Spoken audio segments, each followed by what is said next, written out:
everyone, Matt from drawingtutorialsonline.com. Here we go with lesson number 3 in our How to Draw the Features of the Face course. This lesson number 3 is all about drawing a 3/4 view eye.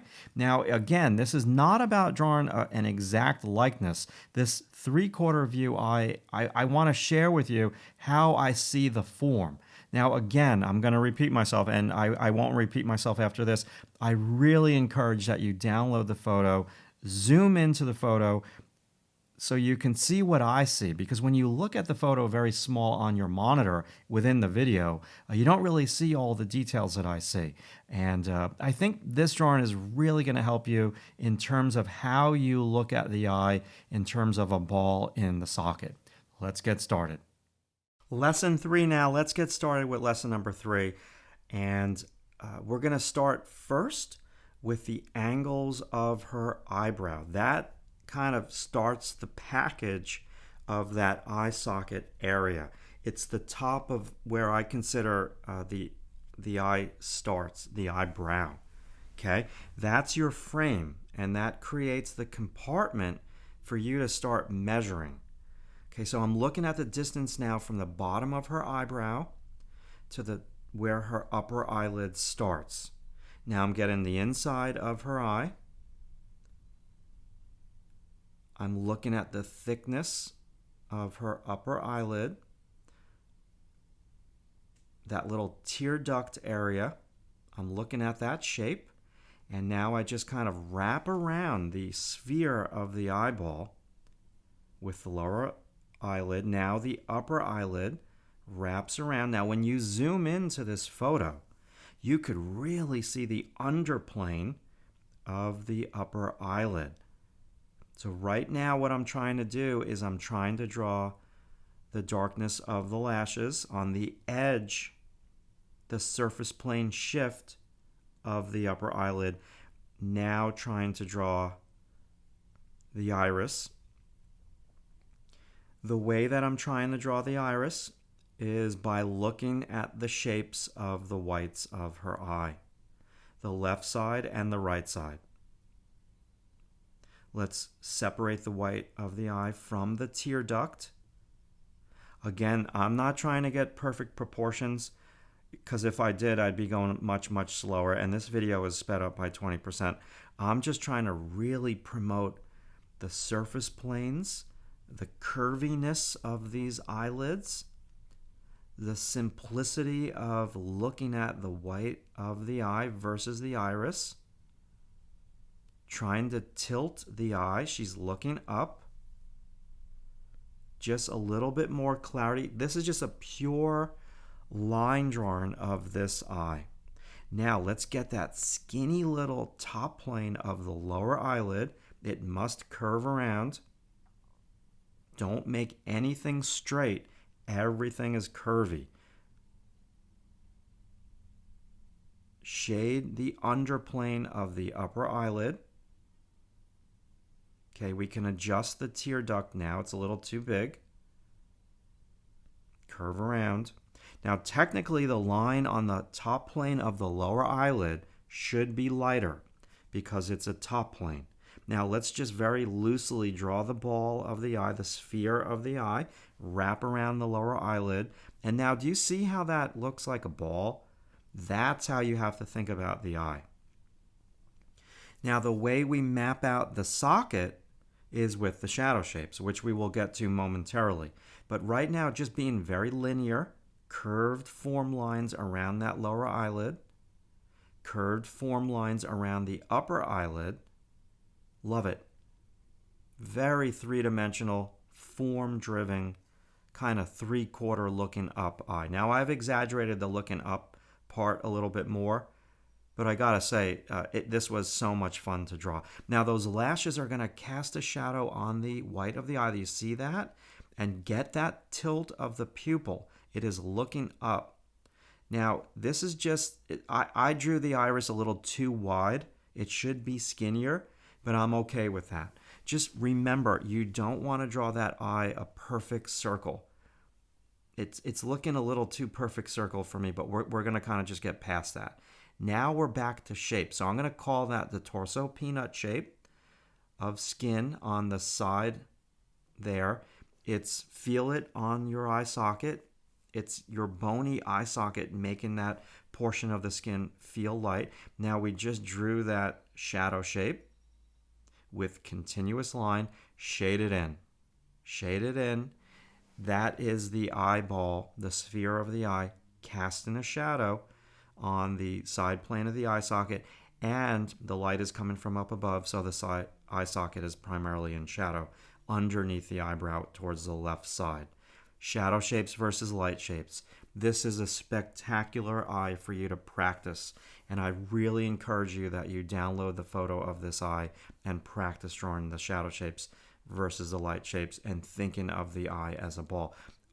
Hair tilted up, tilted down. That's how you have to think about the eyebrow hairs falling over a little bit more down on that angle. Form lines. Very cylindrical over here. That's wrapping around the bony protrusion of your eye socket into the eye socket area. So there's the side plane and then it turns under. See how her eyebrow is not the same value? It's darker on the left, lighter on the right. Never make your eyebrows the same value from left to right. We can make the shadow shape a little bit more solid. This is a really fun eye to draw. Is it perfect? Nope, it's not. But be loose with it. Don't make this thing about drawing tight and making it perfect. Be loose with it and try to do more of this form-driven, I'm going to call it a sketch. Extend the eyelashes. Okay. Soft shadow shape over there on the side of the eye. That fold of skin there is casting a little shadow on the upper eyelid. That's what we're drawing right now, a cast shadow on the upper eyelid.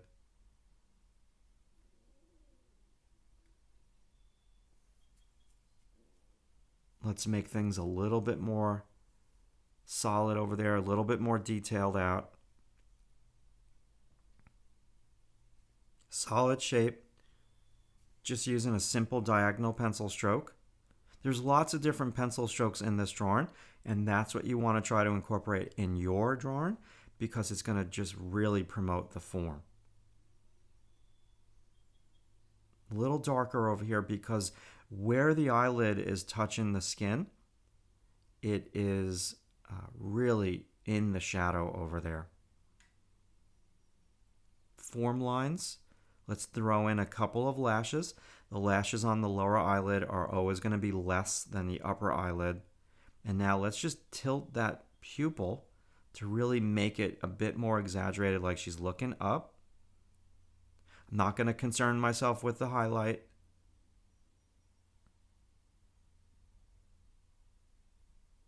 Not concerning myself about matching values per se. Just trying to make my lights light and my shadows shadow.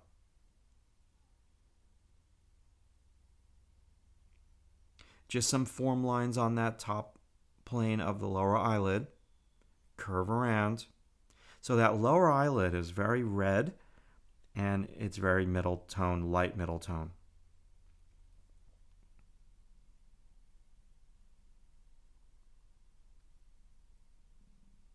Now I should get rid of the white of the eye over there because it's in the shadow. And we're going to do that right now. Just get rid of the white paper. Good. Just helps the eyeball turn and become much more three-dimensional looking. Extend the lashes.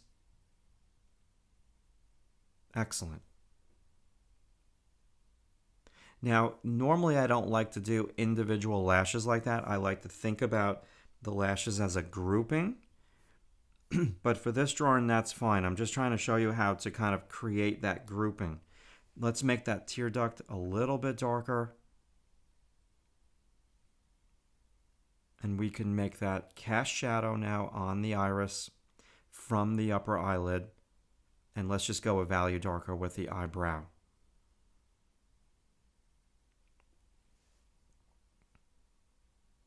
Let's do a quick form drawing.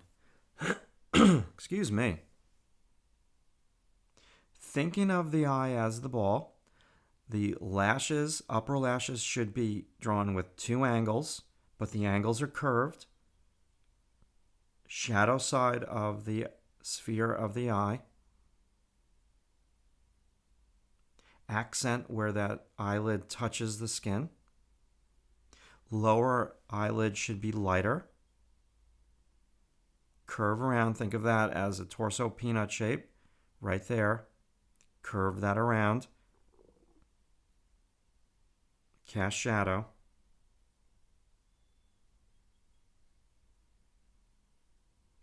This form stuff is really important that you try to practice this. You can do this in your sketchbook. You can do this anytime, any place. Think of the eyebrow with two angles as well. One of those angles is going to be longer than the other. Excuse me. Right now I drew the angles on that lower eye equal. You don't want to draw the angles of the eyebrow equal. One should be longer than the other. Just wanted to go back into this top eyeball and tweak it a little bit. Get into the motion of drawing with curved lines, no straight lines. Everything should be curving around. There are no straight lines on the figure nor a portrait. Everything should be very organic. Just get in the angles now of that eyebrow, shadow shape. A lot of things you want to have them blend together, being much softer on the drawings to the right.